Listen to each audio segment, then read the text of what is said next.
ఎంతగానో కాకినాడ జిల్లా తునిలో ఈ నెల 14న గొల్ల అప్పారావు సెంటర్లో జరగనున్న డాక్టర్ బిఆర్ అంబేద్కర్ 135వ జయంతి వేడుకలను విజయవంతం చేయాలని కూటమి దళిత నాయకులు పిలుపునిచ్చారు.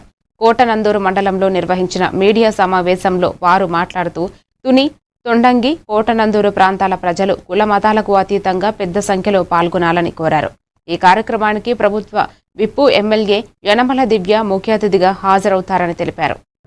ఆదేశాల మేరకు తుని గొల్లప్పారావు సెంటర్లో అంబేద్కర్ జయంతి గతం ఎన్నడూ కూడా జరగని విధంగా చేయాలని చెప్పేసి కూటమి ప్రభుత్వం నిర్ణయించింది.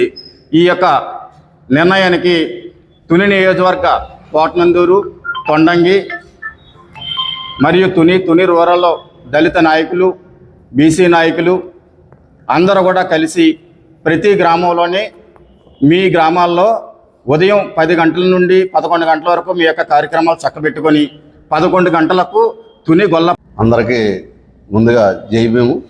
అలాగే ఈ మన తుని నియోజకవర్గంలో ఎన్నడూ లేని విధంగా ఈ అంబేద్కర్ జయంతి 135వ జయంతి వేడుకలు ఘనంగా నిర్వహించడం జరుగుతుంది.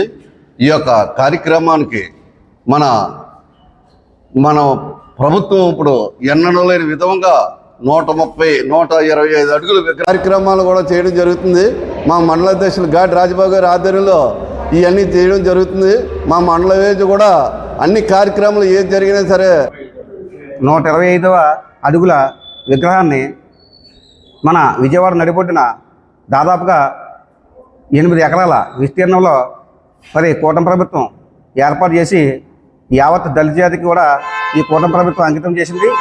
అలాగే మరి ఈ రోజున అంబేద్కర్ గారి 135వ జయంతిని ఉద్దేశించి మరి రేపు ఉదయం 11 గంటలకు మన తుని తెలుగు మమ్మల్ని ప్రోత్సహించి ఈ యొక్క కార్యక్రమాన్ని చేయడానికి కూడా వారు ముందుండి మమ్మల్ని నడిపిస్తున్నారు. వారు కూడా మా ధన్యవాదాలు తెలియజేసుకుంటున్నాము. అలాగనే రేపు ఈ కార్యక్రమానికి కూడా మండల నాయకులందరూ కూడా వచ్చి ఈ యొక్క అంబేద్కర్